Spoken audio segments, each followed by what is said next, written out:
Guys ఈరోజు daylight ఎన్ఎల్ఏ exam pattern ఎలా ఉంటుందో చూద్దాం. టోటల్ క్వశ్చన్స్ 67 ఉంటాయి. 65లో 65 ఎంసీక్యూస్, 2 కోడింగ్ క్వశ్చన్స్ ఉంటాయి. Total time 90 minutes. Camera and audio ఆన్లో ఉంటుంది. టైం మేనేజ్మెంట్ అనేది కీ రోల్ ప్లే చేస్తుంది. రూల్స్ వచ్చేసి సెక్షన్ వైజ్ టైమర్ ఉంటుంది. ఒక్క సెక్షన్ కంప్లీట్ అయ్యాక వెనక్కి వెళ్ళడానికి ఉండదు. టైం ఆటోమేటిక్గా మూవ్ అయిపోతుంది టైం కంప్లీట్ అయిన వెంటనే.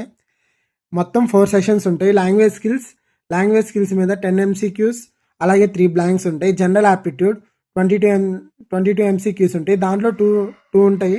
Reasoning ability, quantitative ability. Reasoning ఎబిలిటీలో 12 ఎంసీక్యూస్ ఉంటాయి. క్వాంటిటివ్ ఎబిలిటీలో 10 ఎంసీక్యూస్ ఉంటాయి. టెక్నికల్ స్కిల్స్ మీద 30 ఎంసీక్యూస్ ఉంటాయి. సెక్షన్ 4 వచ్చేసి కోడింగ్ రౌండ్, 2 క్వశ్చన్స్ ఉంటాయి. సెక్షన్ 1కి టాపిక్స్ వచ్చేసి vocabulary, grammar, sentence formation, reading comprehension.